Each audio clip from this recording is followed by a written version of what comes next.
two, three. ¿Qué tal? Muy buenas tardes, bienvenidos a una nueva órbita de la cápsula espacial. Hoy día con Jorge, con Paola, quien nos acompañan desde diferentes lugares con el ánimo de lograr llevar información a la familia, llevar información a las personas que nos estén escuchando en este instante. Siempre nosotros tenemos el ánimo de llegar y poder contar algunas cosas que son importantes para lo que es la educación. Y en este caso, hoy día vamos a hablar sobre los niños y niñas con necesidades educativas especiales. Partiendo desde lo básico hasta lo más complejo, nos vamos a meter en complejidades un poco más grandes de las habituales. ¿Cómo está Jorge? ¿Cómo está Paola? Gracias por acompañarnos. ¿Cómo fue la lluvia de ayer? Para nosotros, Quique, es muy extraño esto de la lluvia. ¿Cómo está Paola? Hola, bien, gracias por la invitación. Debo contarles que para mí este es un estreno, es primera vez que participo en un programa en línea, en vivo. Bueno, la lluvia bien. Por lo demás es muy entretenido, así que no se preocupe, no hay problema. Jorge, ¿y tú cómo está la cosa por estos lados? Bastante bien. ¿Movida? La misma experiencia, pero con unas magnitudes unas 10 veces, yo diría. Un poquito más movido. Un poquito más movido por acá. Y mucho viento, mucha agua, mucho frío. Pero entrando en materia rápidamente, ¿no es cierto? Porque la otra vez decíamos, la gente nos escucha los primeros 10 segundos y si nosotros dijimos algo que era muy aburrido, se van. Es la realidad de este mundo tecnológico actual. Los niños y niñas con necesidades educativas especiales bordean del orden del 10% de la población, que no es menor, ¿ya? Solamente, por ejemplo, por poner un dato, los niños con trastornos del espectro autista son del orden del 6 al 8% de la población, lo que es muchísimo. La vez pasada con Jorge conversábamos que es posible encontrar niños con trastornos del espectro autista en las escuelas, ¿no es cierto?, con diferentes niveles de severidad, uno en cada curso de cada colegio. Es una magnitud impresionante. Los niños con trastornos del lenguaje, ¿no es cierto?, por otra parte, a nivel internacional bordean del 10 al 12% de la población, lo que es una enormidad de gente. En Chile, los decretos hablan de necesidades educativas especiales transitorias y permanentes. Y de eso vamos a ir conversando más adelante. Los niños con trastornos del lenguaje en Chile son transitorios. Por decreto se les pasan los problemas del lenguaje una vez que cumplen 6 años. Es una cuestión muy extraña. Pero no es la realidad, es muy ajeno y muy lejano de la realidad. Y sin embargo, todos ellos, los niños con trastornos del lenguaje y los niños con trastornos del espectro autista y todas las necesidades educativas en general, que desde el punto de vista de la calificación y clasificación diagnóstica que tienen los sistemas, ¿no es cierto?, de clasificación diagnóstica de enfermedades mentales, como bien conoce Paola, hablan de trastornos del neurodesarrollo. Y de estos trastornos del neurodesarrollo, todos ellos comparten, tienen comorbilidades más encima, vamos a hablar de eso, que son las comorbilidades, ¿no es cierto?, que son bastante complejas, ya en algunos casos, y nos llegan eventualmente a los colegios un combo. Tenemos un trastorno del lenguaje, más déficit de atención, más características de trastornos del espectro del autismo. Eso en un solo niño, ¿ya? Y los profesores tienen que hacerse cargo de ese tipo de problemas. Por ahí vamos comenzando con este episodio de hoy día del podcast de la cápsula espacial, que luego va grabado, lo estamos haciendo en vivo hoy día, pero luego esto se emite en vía streaming en Spotify y en todas las plataformas de distribución en línea de audio. Paola, ¿cuál ha sido la experiencia desde el punto de vista de la psicología en el enfrentamiento de los niños con trastornos, de los niños con necesidades educativas especiales? Bueno, mi experiencia, yo podría hablar desde mi experiencia. Si bien es cierto, existen sistematizaciones de las experiencias, las cuales se articulan con las teorías, pero me gustaría poder precisar desde lo que a mí me ha tocado vivir. Y creo que eh, yo tuve una experiencia muy importante en una escuela que no tenía programas especiales, digamos, para atender las necesidades educativas especiales. Y entonces eso a mí me permitió, a propósito de la referencia que hace a la estadística, eh, me permitió observar estas cuestiones que tú bien referiste en la práctica, que habían situaciones que se repetían en la mayoría de los cursos. Y yo estuve en una escuela que era desde preescolar hasta el liceo, hasta cuarto medio. Y bueno, creo que desde la psicología a mí me importaba mucho poder poner énfasis en la cuestión vincular del niño, de la niña, del estudiante, para poder desde ahí anudar o desanudar la situación de tensión que se expresaba en su comportamiento y que nosotros conocemos como necesidad educativa especial.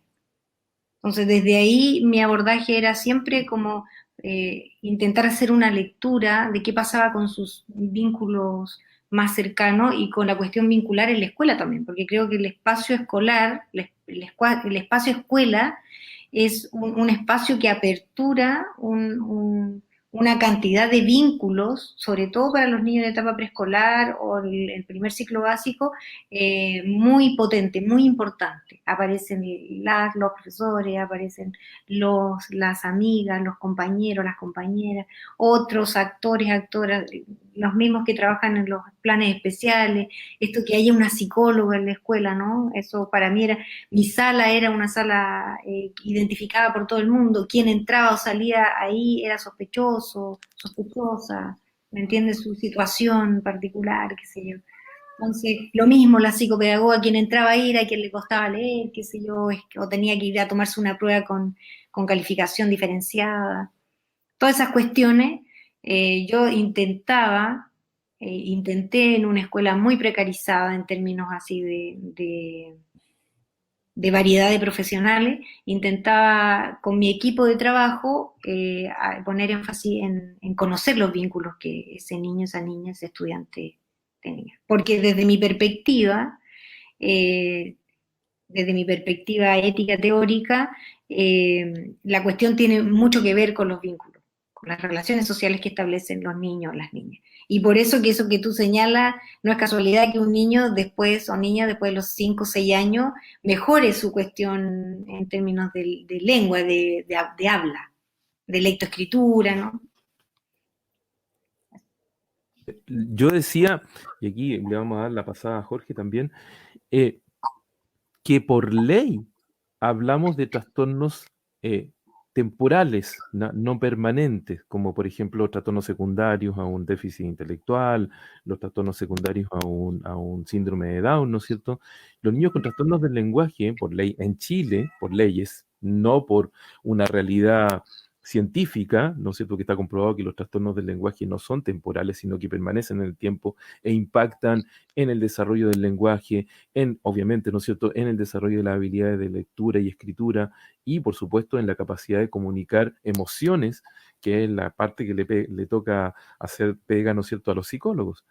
Pero por ley en Chile es como los niños están en escuelitas de lenguaje, ¿no es cierto?, hasta el kinder. Y luego en primero básico ya no tienen trastornos del lenguaje.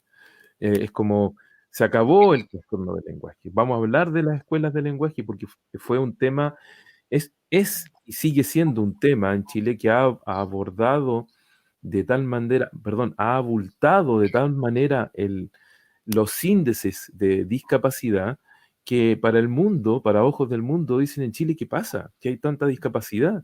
Y es por el tema de las escuelitas de lenguaje, ¿ya? En Iquique nada más hay como 50 escuelitas de lenguaje, si es que no me acuerdo, si es que no me equivoco. Ahí cualquiera de los que me esté escuchando me va a poder dar el dato preciso. Pero son muchas, ¿ya? Entonces uno dice, ¿tantos niños con trastornos del lenguaje? hay una cantidad importante, es un 10%, ¿no es cierto? Es importante, pero ¿qué pasa con todos esos niños? ¿Ya? ¿Y qué pasa después? Es como ese el otro detalle, ¿no es cierto? ¿Qué pasa después con ellos, Jorge, en el colegio? Esos detalles son de los más importantes a considerar. Bueno, lo primero que quiero hacer es, tal como lo haces tú y Paola, es situarme desde donde voy a comentar, voy a participar, digamos. Mi experiencia con las necesidades educativas especiales va más que nada desde la gestión, siendo director de gestión escolar, eh, y también desde la formación docente, siendo ex decano de una facultad. Eh, Primero, yo creo que sobre los números, eh, acabo de terminar un trabajo hace como un mes, una asesoría a una escuela de lenguaje justamente en Iquique, y para la cual tuve que leer 22 proyectos educativos institucionales de escuela de lenguaje, que fueron los que pude conseguir a través de las páginas web, ¿cierto? Pude conseguir esos documentos. Entonces, lo primero es que esa es la cifra que está visible, pero ya es alta para una población, ¿cierto?, de esa magnitud. Y por lo tanto debe haber otro gran grupo que no está visible, sus proyectos, quiero decir, pero que están funcionando. Entonces, se confirma un poco la magnitud del tema. Eso es lo primero. Lo segundo es que eh, lo que yo me he podido dar cuenta es que tal como en la educación regular o en toda la educación regular, eh, nuestro país se acostumbró, yo diría, desde ya hace unos 30 años, a una máxima que deviene del primer presidente de vuelta a la democracia, ¿no? En la medida de lo posible, comillas, ¿no? Patricio Elwin nos dijo eso. Sí. Y lamentablemente eso eh, se ha ido extendiendo a todos los ámbitos. Entonces, si tú miras, por ejemplo, acabo de terminar en la tarde una lectura de un estudio del 2019, donde comparan España, Finlandia y Chile respecto justamente el abordaje de las necesidades educativas especiales por el sistema escolar. Y bueno, en nuestro país, aquí quiero ser bien claro, porque al parecer en una emisión anterior quedó como en el aire flotando la idea de que estábamos criticando exacerbadamente al sistema, de que no se hacían las cosas. Lo que hay que tener claro, creo yo, desde mi percepción, es que se está haciendo lo que está normado. Este es un país demasiado normativizado en todas las cosas. Entonces, pero claro, en algunas áreas la norma se cumple más rajatabla que en otras. Entonces, cuando me dicen que están funcionando los PIE y todos esos programas, qué sé yo les digo, claro, porque se están apegando a la normativa. Y nuestro país tiene una normativa bastante estrecha respecto de los acuerdos internacionales que ha firmado y se ha adherido, como la reunión mundial de Salamanca, donde arranca todo esto en el 96, creo, y donde los principios que se suscriben ahí, uno los mira contra la normativa existente y se da cuenta que, claro, estamos en la parte más reduccionista de los principios, ¿ah? sobre la atención de las necesidades educativas especiales. Entonces, estamos en un tránsito demasiado lento. Esa es en el fondo la conclusión. Demasiado lento porque aun cuando tenemos ley de inclusión, tenemos decretos 83, 170, etcétera, y tantas otras cosas, reglamentos, manuales, qué sé yo, eso es lo teórico y lo que se ve, lo explícito, lo prescrito. Pero en la práctica seguimos teniendo escuelas no inclusivas, ciertas escuelas segregadoras, que devienen de una sociedad que tiene esas mismas características. Se replica el espejo. Entonces, nuestros niños que tienen esas problemáticas siguen siendo segregados al interior de las escuelas.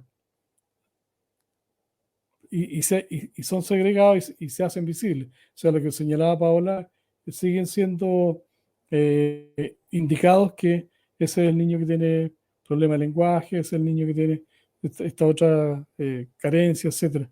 Son rotulados y son segregados porque son atendidos aparte o en una forma.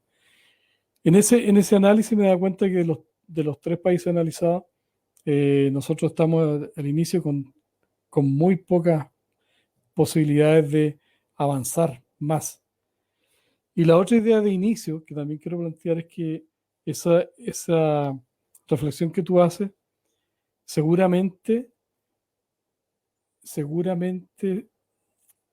nos va a rebotar porque estamos en un momento de cambio de paradigma. Yo creo, ¿cierto? Y lo hemos comentado con otros, que a la vuelta de toda esta de pandemia y de la crisis, estallido social y toda esta mezcla de crisis, esto va a hacernos, ojalá, a ampliar la mirada y nos vamos a dar cuenta de que hay muchas más necesidades educativas especiales. La norma ha estado dando cuenta de algunas, porque además son clasificadas, taxonomizadas por un grupo de expertos, digamos. Pero la realidad nos está haciendo aparecer otras, ¿cierto? Y yo creo que una de las cosas que podemos así como fortalecer, y aquí yo creo que Paola también nos va a apoyar en eso, todos somos distintos, todos somos diferentes y cada uno de nosotros tendrá una necesidad educativa diferente. Lo que pasa es que para efectos de, ¿no es cierto?, es el que se escapa un poquito más de la curva, la campana de Gauss, que tanto nos pesa a los profesionales, ¿no es cierto?, del área de salud, educación, etcétera, que pronto uno dice, es que esta campana de repente no se ajusta a la realidad, ¿no? Respecto de datos específicos me refiero de incidencia, ¿no es cierto?, datos de estadísticos. Y resulta que tenemos un montón de niños que efectivamente pueden tener o muchos problemas, ¿no es cierto?, de lenguaje, de aprendizaje, etcétera, etcétera, pero a lo mejor todo el curso, todos tienen una necesidad educativa diferente. No es que solo haya un grupo específico con necesidades educativas especiales, que ese es un tema tiende a ser incluso hasta peyorativo, ¿o no, Paola? Bueno, perdón. Sí. Vale. Ustedes dijeron 2 cosas que muy interesantes. Lo primero es que a propósito de la crisis sanitaria, la pandemia y cómo la escuela se ha tenido que instalar a través de la plataforma, a través de la tecnología, la escuela, desde mi perspectiva, la escuela ha ido moviéndose como institución simbólica, ¿cierto? Y se ha ido cambiando a propósito de cómo va cambiando la civilización también, ¿no? Y a propósito de lo que ustedes señalaban, cómo se ordenan también esta forma de entender los problemas de los niños, en este caso los problemas de aprendizaje, y por eso las escuelas de lenguaje. Y si lo contextualizamos un poquito más, Chile también tiene un modelo político-económico bien particular, ¿no? Donde la escuela también se volvió un bien de consumo. Y entonces, un bien de consumo que se diversificó en términos de empresa, digamos, también, ¿no? De un tipo de producto, y entonces las escuelas de lenguaje, y bueno, todo lo que sabemos de las universidades privadas, ¿no? Los programas especiales y todas estas cuestiones. Pero volviendo a esto de la necesidad educativa especial y cómo la escuela, desde mi perspectiva teórica, se ha ido como moviendo, donde en un momento había una forma de entender el saber, donde prácticamente el profesor o la profesora entregaba una verdad absoluta, una verdad incuestionable, ¿no? Había como una relación desde el estudiante, desde el niño a la niña, donde eso no se cuestionaba, ¿no? Y después eso fue moviéndose, y yo creo que ahora estamos en un momento bien particular a propósito de las tecnologías y a propósito de la pandemia, donde estábamos en una escuela muy competitiva, donde el rendimiento, la cuestión cognitiva, ¿no? Donde esta cuestión del desarrollo intelectual, donde los niños tenían una agenda llena de cosas, se crean estas famosas actividades donde primero vino la extensión horaria, donde había que rellenar con una diversidad de talleres, por ejemplo, desde ajedrez, cocina, deporte, como intentando reproducir la mayoría de la masa, digamos, una cuestión muy de élite, ¿no? Porque vino esta educación predominante donde las personas, los niños, los estudiantes de élite, digamos, tenían escuela y además tenían después tipos de reforzamiento y además tenían posibilidades de poder desarrollar otras cuestiones, las artes, el deporte, qué sé yo. Y estas nuevas formas de ver la escuela, bien desde mi perspectiva, bien neoliberales, vinieron y masificaron esas cuestiones, ¿cierto? Y ahora vino la pandemia y entonces yo también desde mi perspectiva se viene reflexionando, aparece una escuela que yo, a propósito de la invitación, yo tuve un impulso de poder hablar con niños, niñas y adolescentes que están apandemiados, como les digo yo, para preguntarles qué piensan de esta ausencia de ir a la escuela. Y una de las cosas que me dejó en jaque fue, primero que nada, es que la escuela para ellos nunca se formó.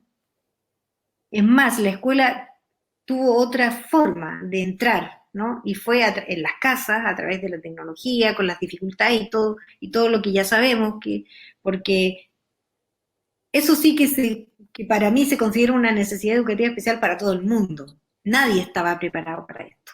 Ni los profes, ni las familias, ni los estados, ni menos los estudiantes, ¿no? Y se generó una necesidad educativa especial para todas y todos, y como tú bien señalaste, y que cae en una singularidad. Y desde mi perspectiva, claro que es importante, y por eso que yo hago mucha referencia a la cuestión vincular. Que cuando venía un niño a mi oficina que hacía berrinche en la sala de clase, por ejemplo, un niño digamos, con algunas habilidades cognitivas, qué sé yo, pero hacía berrinche. Y venía y hablaba la profesora, y después me hablaba la mamá, y después me hablaba la tía del padre. Y en ningún momento se me permitía, a priori, como psicóloga, poder escuchar al niño, ¿no? Y entonces yo me preguntaba ahí, que era una cuestión que problematizaba con el equipo, era, bueno, ¿y cuándo aparece el estudiante? Si las escuelas, porque la queja de los profes es la misma queja de las familias. Por un lado, las familias se quejan de que ellos no son profes, y por otro lado, la escuela se queja de que ellos no son la familia. ¿Te fijas? Entonces queda como un espacio intermedio que nadie se quiere hacer cargo, y que quienes están en ese intermedio son los niños, las niñas, y más los niños y las niñas con necesidades educativas especiales. ¿Me entiendes? Donde el profe dice, yo no estoy preparado para atender eso. Tráigame un psicólogo, que vaya al psiquiatra, que le dé la pastilla, que vaya al fonoaudiólogo, que bla, bla, bla, para que pueda aprender a leer y escribir. Por ejemplo, yo el otro día escuchaba a un psicoanalista muy importante argentino que ha estado hablando mucho de niñez, y él decía que a él le preocupaba mucho, a propósito de que tiene hijos pequeños, le preocupaba mucho que en pandemia los niños no aprendieran a leer ni escribir. Y eso no ocurrió. Si bien es cierto, en Chile la estadística es que los niños han aprendido menos, el otro día veía las noticias y lo comentaba con Jorge, pero yo en mi investigación rapidita, en mi encuesta que hice, todos aprendieron a leer y escribir, los que tenían que aprender a leer y escribir. ¿Me entiendes? Entonces, si bien es cierto, no podemos generalizar que fue un éxito esto de las tecnologías, porque yo lo que creo es que logramos instalar plataformas, logramos utilizar la tecnología, pero lo que no hemos logrado aún es poner en tensión el tipo de educación que tenemos. ¿Me entiendes? Y ahí, si tú lo llevas a la particularidad de las necesidades educativas especiales, por un lado está esta cosa que tú bien señalas y que es muy preocupante para el mundo de la salud mental, ¿no? Que es esta sobredimensión que hay de las patologías, por un lado, ¿no? Que prácticamente el DSM-5 todos tendríamos alguna patología, que es lo sano, lo que uno se pregunta.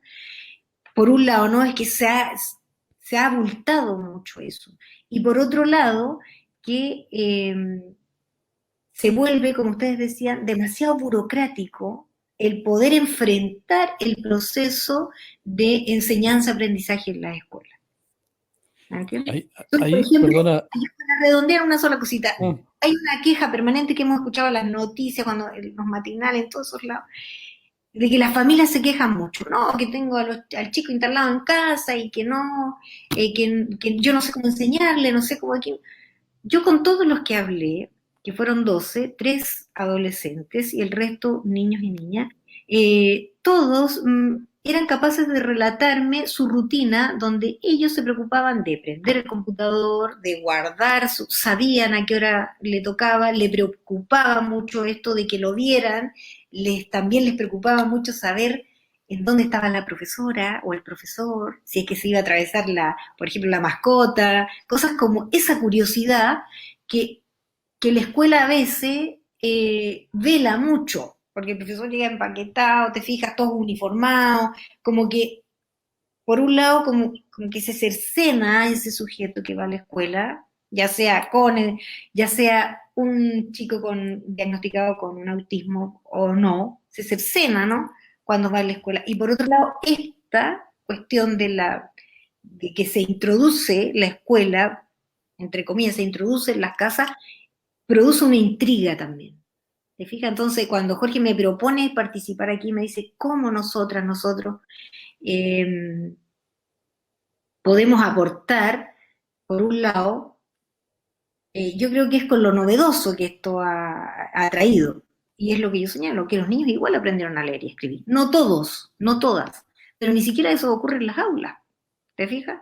Porque siempre va a haber alguien que va a estar atravesado por una situación, desde mi perspectiva, vincular, social, amorosa, por decirlo de alguna manera, que está generando alguna tensión que le impide abrirse al proceso de enseñanza-aprendizaje. Mira, perdona, lo que quería apuntar de lo que plantea Paola, se te nota la sangre argentina, Paola. Varias cosas se asaltan aquí. Voy a dar vuelta la última. Yo creo que agradezco que el sistema escolar esté produciendo permanentemente informes, estadísticas y todo eso. Lo que echo de menos es que esas estadísticas o informes no tengan la contraparte, ¿cierto? O el contrapunto de los especialistas en educación. Ahí hago un mea culpa. No le hacemos frente a esa evidencia, a esa gestión de datos que hace el sistema, porque estamos preocupados de las cosas, pues, de lo de siempre, ¿te das cuenta? Y lo que está ocurriendo ahora no es lo de siempre. Esto es nuevo, se rompe un paradigma, está cambiando todo. Y desde la educación o desde las ciencias sociales seguimos mirando lo mismo y con los mismos esquemas. Entonces, ahí yo creo que nosotros tenemos mucha culpa y por eso es que esos datos tienen tanta promoción y la gente se los traga y no hay mayor análisis porque no hay un contrapunto. Los organismos técnicos de las ciencias sociales no están viendo eso, como lo hace el colegio médico, los intensivistas, qué sé yo, los urgenciólogos, con los datos de la pandemia. Es una primera cosa que nos tiene, digamos, que hacer recapacitar y llamar la atención. Segundo, creo también que ese afán del sistema por mostrar la evidencia es correcto en el sentido de que ellos están desde la administración del sistema escolar, no de la educación. Eso lo venimos repitiendo hace varias sesiones. El sistema escolar tiene una forma, una rutina de trabajar, pero no es un sistema educativo, no está instalado un sistema educacional. Porque si fuese así, estaríamos mirando, ¿cierto?, la otra parte de los aprendizajes que han estado logrando los niños, los apoderados, los padres, todo el mundo que ha estado metido en este problema. O sea, la escuela se metió por la ventana, la metimos por la ventana para que no desapareciera del imaginario de los niños, no desapareciera la imagen de la escuela, porque si no eso iba a tener profundo efecto en el aumento de la deserción, ¿cierto? En todo el mundo pasa eso. Ya, pero logramos eso. Pero no empezamos a ver los aprendizajes que los niños han estado logrando, de alguna u otra forma han estado en eso.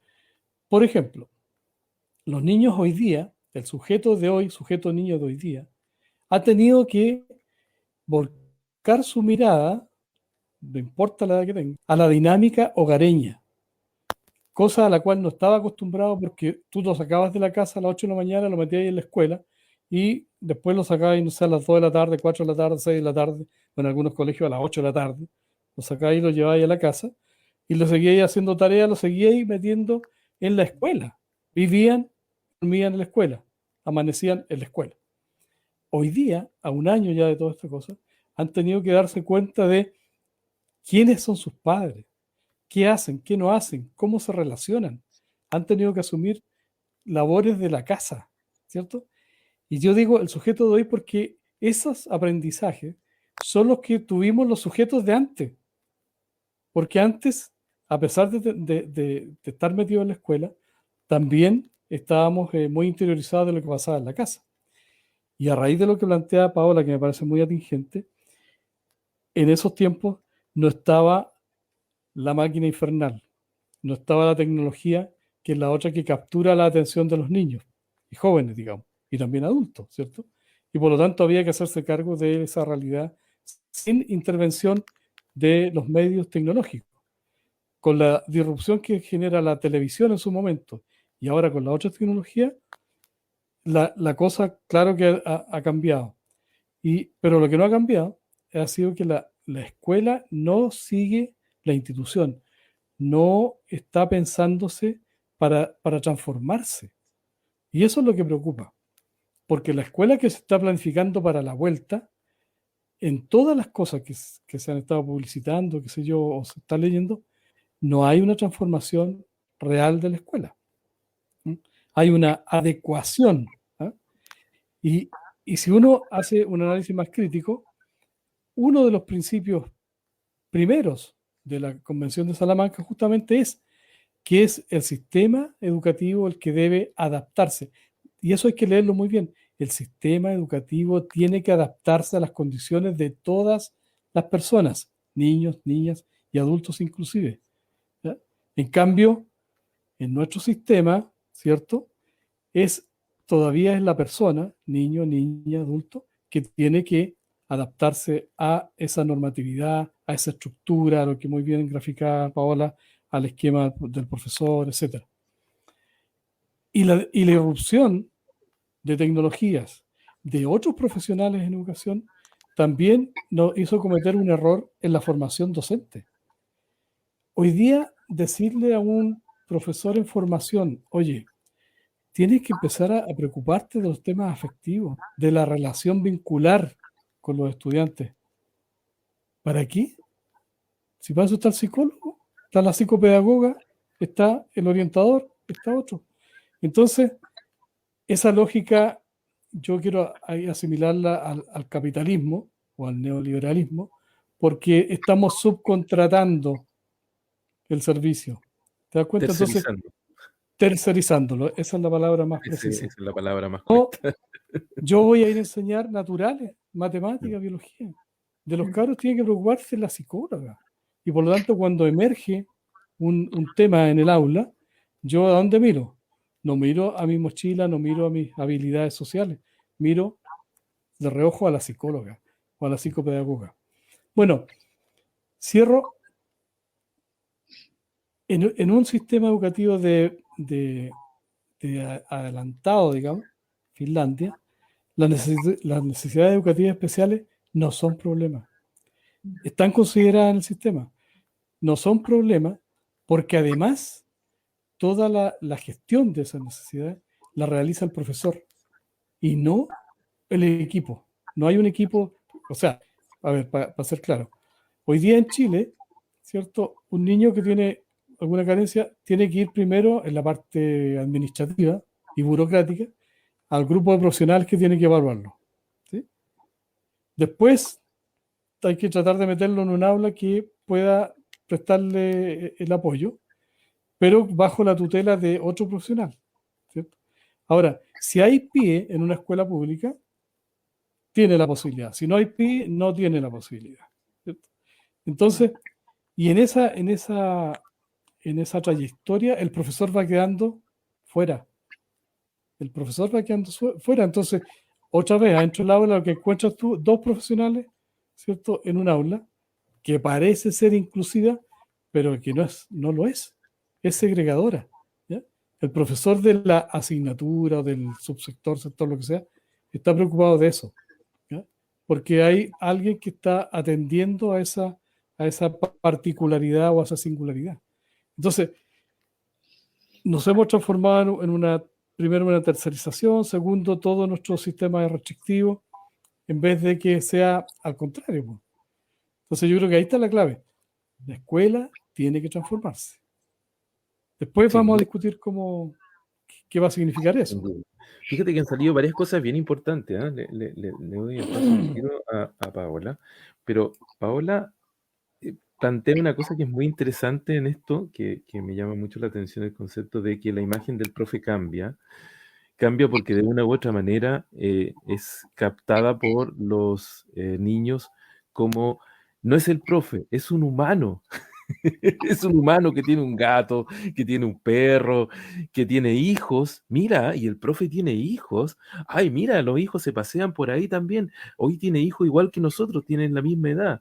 Eso es maravilloso destacarlo, ¿no es cierto? Porque de una u otra manera es lo que ha pasado dentro de esta pandemia, que a todos nos ha convertido en, oh, tenemos los mismos problemas, tenemos las mismas necesidades y sacamos esta imagen de este profesor que es un prototipo, ¿no es cierto? Que es un arquetipo, que es una cosa muy especial, que es como incluso reconocible desde el punto de vista de cómo se viste. Este profe, uno dice, no, este profe. Fíjate la bufanda de profe, mira, el gorro de profe. En el sur el gorro de profe, Jorge. En el sur el gorro de profe. Eso es. Las tecnologías nos están traicionando, pero Así es. para que no perdamos a Mauricio. Vamos. Sí, les decía que de una u otra manera, la posibilidad de conectarse, ¿no es cierto?, con la humanidad en términos así como la humanidad real de las personas, es una cosa maravillosa, ¿ya? Y a mí me llama mucho la atención algo que lo voy a plantear para que ustedes también me ayuden a darle unas cuantas vueltas a eso. La mamá de un paciente me dice, mire, mi hijo tiene un diagnóstico de trastorno del espectro del autismo, es TEA, ¿ya? Me salió autista el cabro chico. Oiga, pero fíjese que en la cuadra hay 3 más y en el curso de él hay 2 más, ¿ya? Y me dice, ¿será que está aumentando? Entonces, claro, ahí hay un tema que tiene que ver con las percepciones, ¿no es cierto?, de una u otra manera. El énfasis que se ha dado a partir de las películas, de las series, de la televisión, de las noticias, etcétera, a las condiciones del espectro del autismo, ¿no es cierto?, que de una u otra manera lo han resaltado un poco más. Pero efectivamente, la percepción de ese apoderado, ¿no es cierto?, es que sí hay un aumento. Y ese aumento tiene que ver con un tema que no es menor, que es el retrasar la maternidad en pos de el éxito laboral. Y sabemos que las madres que tienen hijos más tardíamente pueden tener la mayor probabilidad, aumenta la probabilidad de tener niños con problemas, ¿ya? Y detrás de todo eso están, porque detrás de todos los problemas del lenguaje y de trastornos del espectro del autismo y de todos los trastornos del aprendizaje, hay una condición que se repite sistemáticamente, que son problemas o genéticos o del desarrollo cerebral, que se producen por fallas esencialmente en la migración celular en las primeras etapas, ¿no es cierto?, del desarrollo del embrión. Y eso está detrás de todos los trastornos. Es una cosa común, no es otra cosa diferente, una cosa diferente para uno u otro tipo.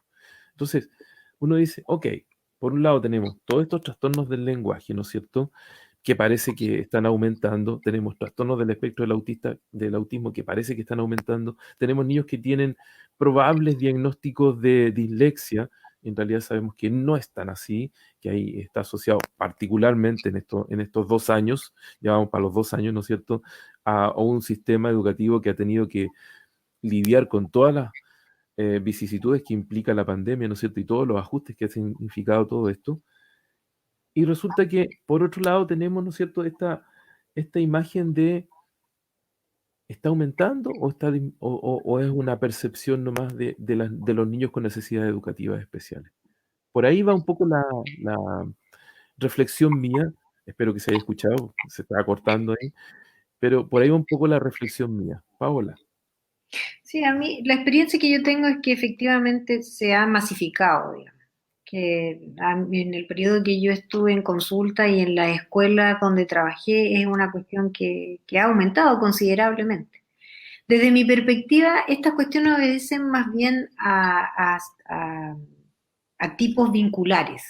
Y cuando me refiero a esto es que hay una forma que se establece de relación con esa guagüita antes de que nazca ya y que después va estableciendo ciertos patrones de comportamiento de parte de sus cuidadores, no solamente de la madre y el padre, y que van generando tipos de comportamiento. ¿Mm?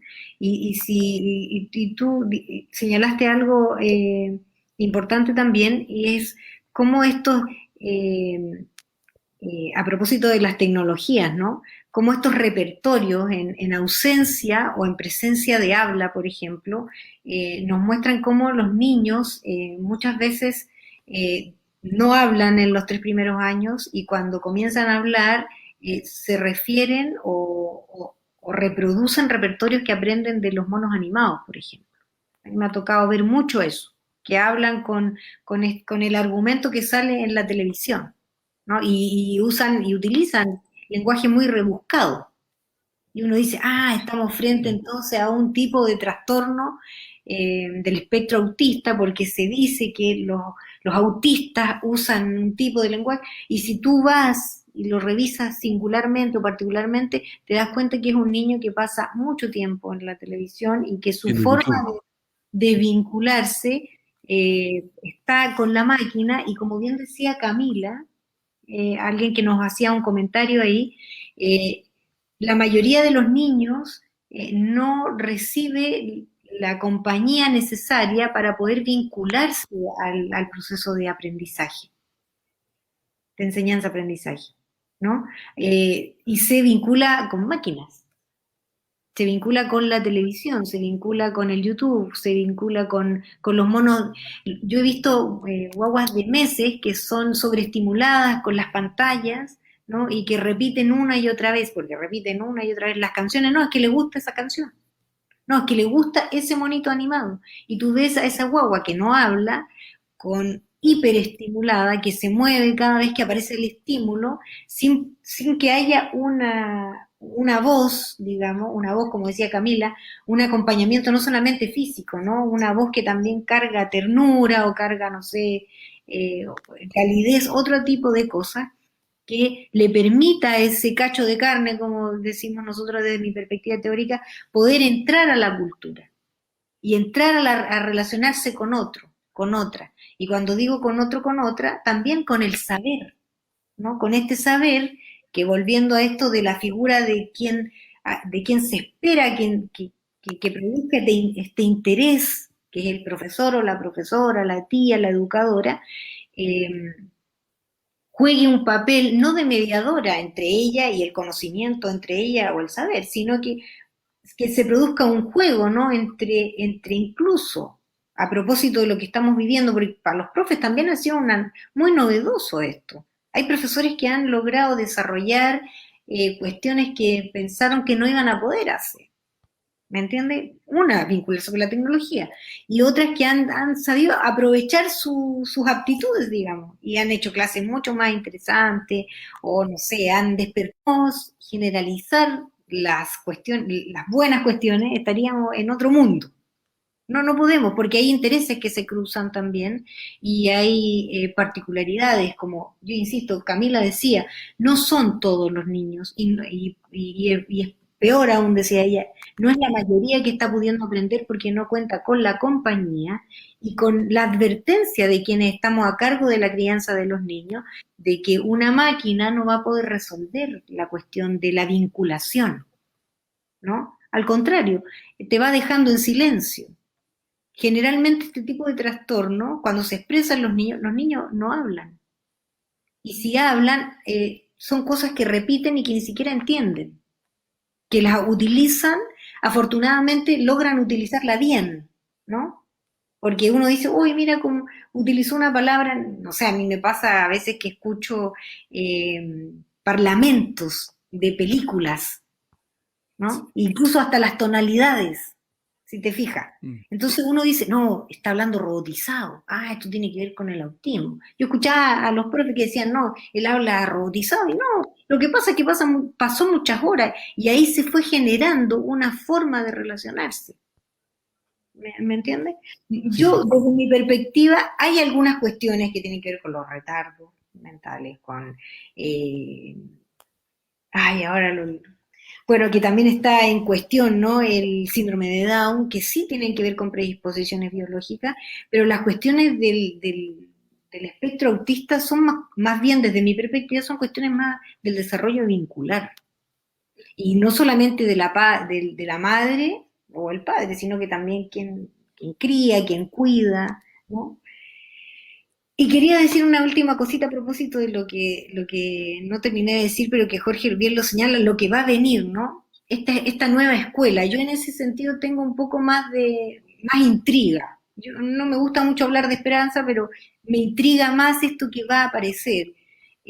Quienes han generado los cambios más importantes en nuestro país, por hablar de nuestro país, han sido las y los estudiantes, ¿no? Y han sido de sectores bien populares, que uno pudiera decir, no tienen tanto bagaje cultural o acceso a cierto desarrollo intelectual, pero han sido los que han problematizado las cuestiones del cómo quieren vivir, ¿no?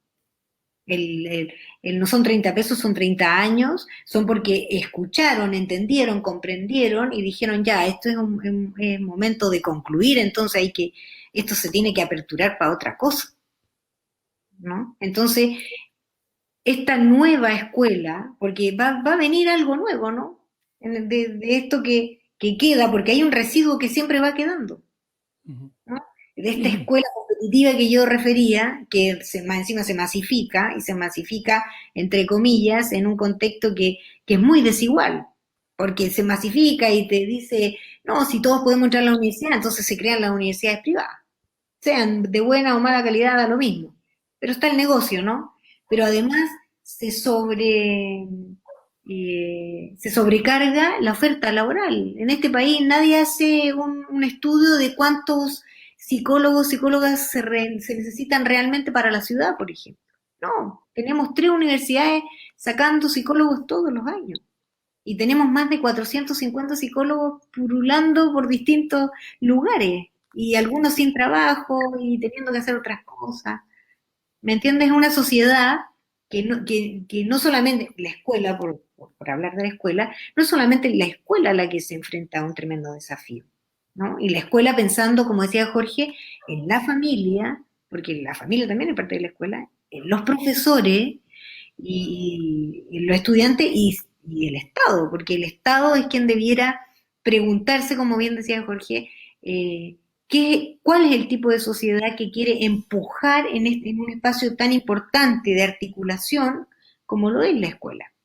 Con niños, y yo por eso que a mí, no sé si se han dado cuenta, pero yo no parto hablando desde la necesidad educativa especial, sino que parto hablando desde la escuela siempre, y ahí están las necesidades educativas especiales, ¿no? Ese es el norte, como decía Jorge, países como Finlandia, ¿no? Que para ellos no es un tema aparte.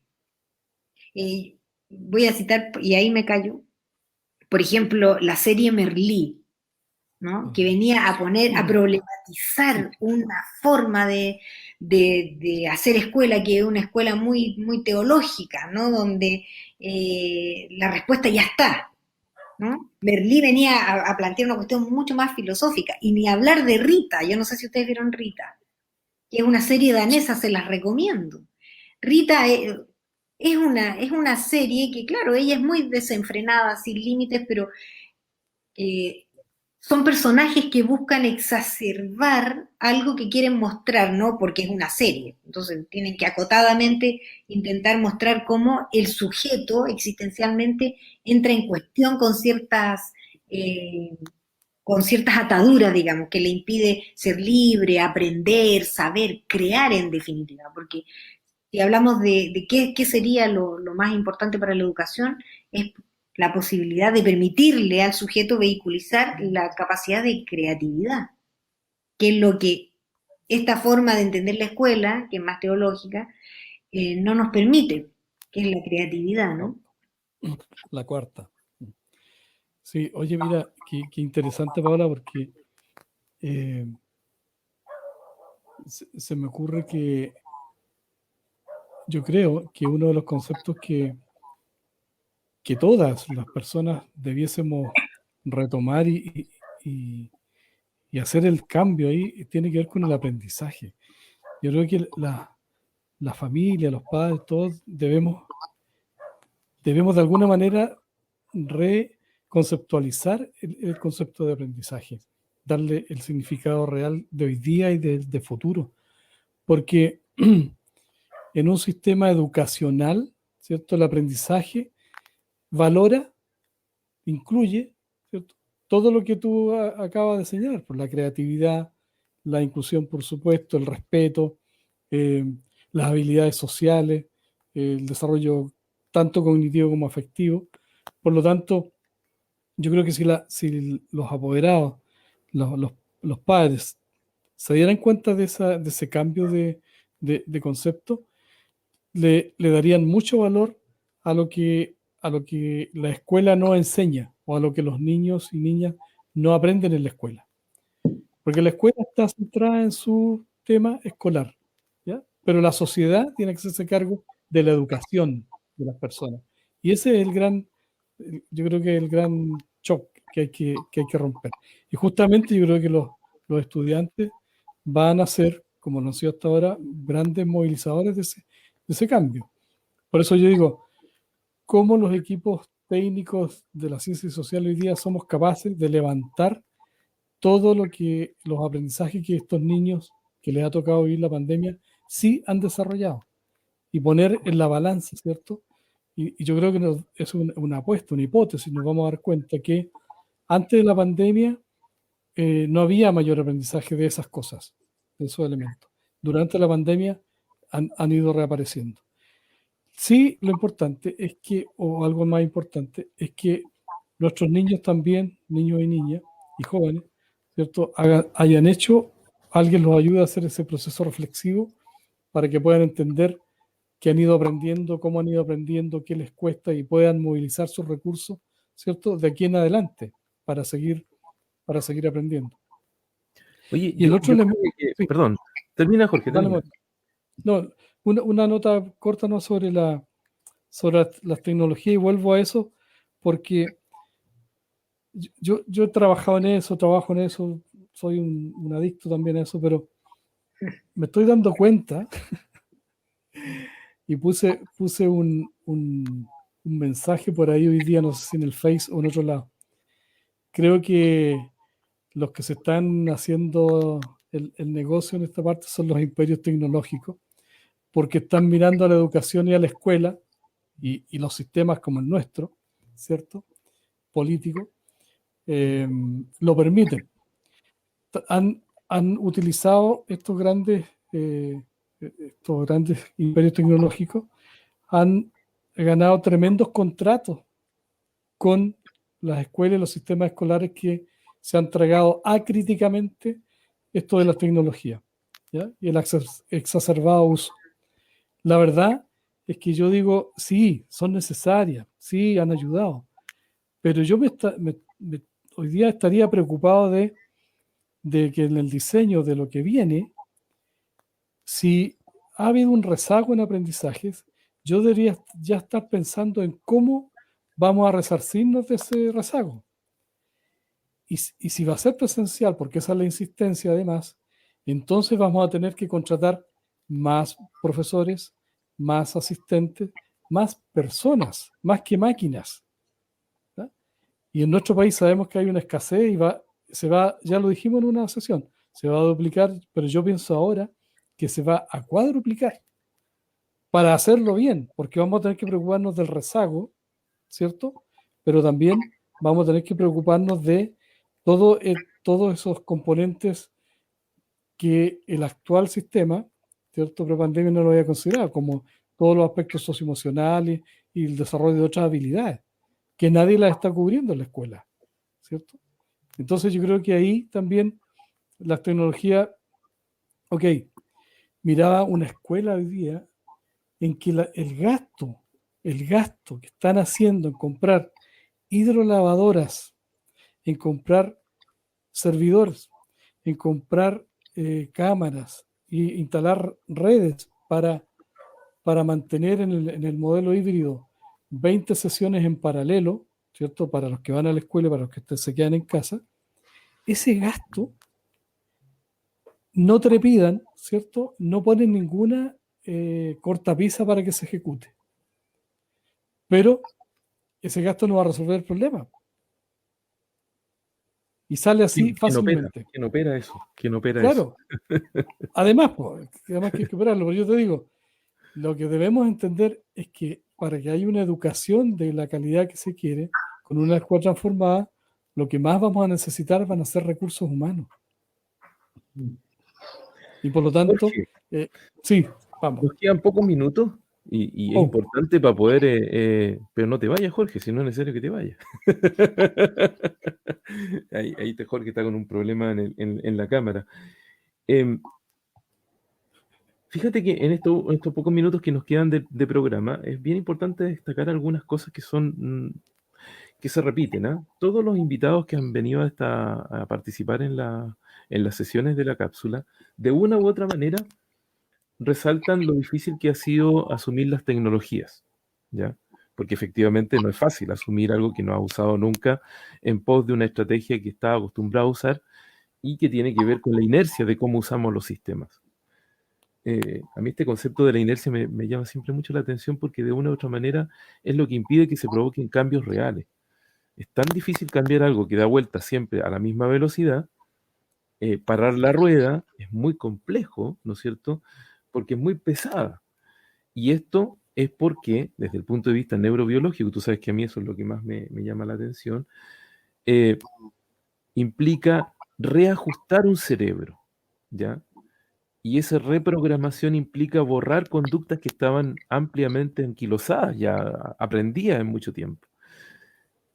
Lo que ha traído la pandemia de una u otra manera y todos estos cambios, ¿no sé, todas estas situaciones, es que en el futuro lo más probable es que haya un cuestionamiento importante de todo, ¿ya? Y eso es tremendamente positivo, porque implica una reacción o un reacomodo de todas las situaciones, ¿ya? Y en educación yo creo que sí o sí van a haber cambios, pero la inercia es potente, ¿ya? La máquina es pesada. Tratar de cambiar la dirección de este camión gigantesco, ¿no es cierto?, no es tan sencillo. Sin embargo, la pega que hacemos nosotros, hablando de estas cosas, ¿no es cierto?, de una u otra manera, remueve conciencias. Y toda esta gente está diciendo, sí, tienen razón. Y de una u otra manera se va replicando este comentario, ¿no es cierto? Fíjate que escuchamos por ahí que lo importante, ojalá, es poner cosas nuevas, echar a andar cosas nuevas. Y Paola decía, lo difícil que es replicar las cosas nuevas. Todos los invitados y todos hemos coincidido en lo mismo. Es difícil replicar las cosas nuevas, pero es por lo mismo, porque es difícil cambiar una conducta aprendida durante tanto tiempo.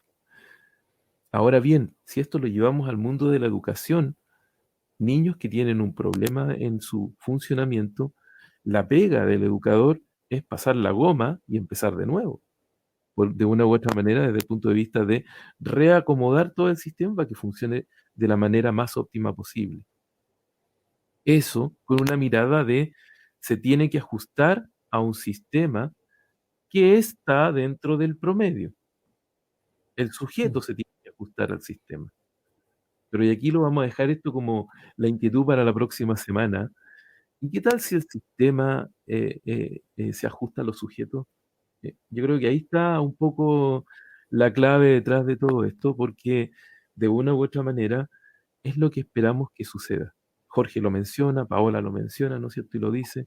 Esperamos que los sistemas se ajusten a las personas y no al revés, ¿ya? Y eso yo creo que es la clave. por ahí va un poco la dinámica de lo que esperamos que suceda en el futuro. Yo creo que si seguimos empujando este carro, en algún minuto vamos a cambiar la trayectoria. Sí, estamos seguros que eso va a suceder así. Pero hay que insistir, hay que insistir. Y vamos a seguir trayendo invitados, ¿no es cierto?, que nos aporten con sus miradas diferentes, porque lo que buscamos es diversificar y sobre todo democratizar la información para que ojalá le llegue a mucha gente. Por eso hacemos este programa y nos volamos en esta cápsula espacial. Los invito para que se despidan porque ya se nos acabó el tiempo. Ustedes saben que este es un tema que es muy importante. Nosotros tratamos de mantenerlo dentro de los tiempos especiales, ¿no es cierto? Pero buscamos que ojalá la gente nos haya escuchado y de alguna u otra manera aportar un poquito, ¿no es cierto?, a empujar y a mover esta maquinaria. Pero ya nos vamos aclarando en cuanto a los conceptos y las ideas, Jorge. Yo creo que ese es un poco en esta trayectoria, en este viaje que empezamos en esta cápsula, que cada vez nos vamos encontrando con más elementos que nos permite decir, mira, por aquí va un poco la cosa, ojalá más gente se sume. Paola, Jorge. Bueno, yo agradecerles la invitación y es muy importante lo que tú dices, poder democratizar el espacio para que los saberes también dialoguen. Yo leí ahí un comentario, hay perspectivas distintas y que estamos en momentos, estamos en el siglo XXI, es necesario dialogar y no ponernos en polos opuestos, dialogar y conocer las distintas miradas y cómo podemos relevar un espacio tan importante hasta ahora. Yo digo hasta ahora porque yo no sé lo que va a pasar mañana, pero hasta ahora como es la escuela, que es un lugar donde los vínculos humanos, la humanidad se despliega. Y se despliega no solamente en los estudiantes, sino que en las y los profesores también. Pues, agradecer la invitación. Gracias, Paola, por acompañarnos. Jorge. Sí, oye, agradecerle mucho a Paola, su aporte ha sido muy evidente, ¿cierto? Muy explícito. Y claro, estamos compartiendo, estamos buscando puntos de encuentro, estamos mirando con otros lentes, ¿cierto? Lo que estamos haciendo, qué es lo que nos hace falta en educación. Mirarlo con otros lentes y no siempre mirarnos al ombligo, como se dice. Y también valorando siempre el gran esfuerzo que están haciendo los cuerpos docentes, directivos, por sacar adelante este desafío, ¿cierto?, de mantener la escuela viva. Ya la tenemos viva, ahora lo que hay que hacer es transformarla. Pero nos falta una revolución. Yo creo que por ahí va el tema, Jorge. Definitivamente nos falta una revolución. Hay que mover estas cosas hasta que se mueva todo el sistema. Y con esto yo creo que nos vamos despidiendo. Para la próxima semana nos volveremos a ver en una nueva órbita de la cápsula espacial. Un abrazo a todos, nos vemos el próximo viernes. Que estén muy bien. Que les vaya muy bien. Saludos. Chao. Chao.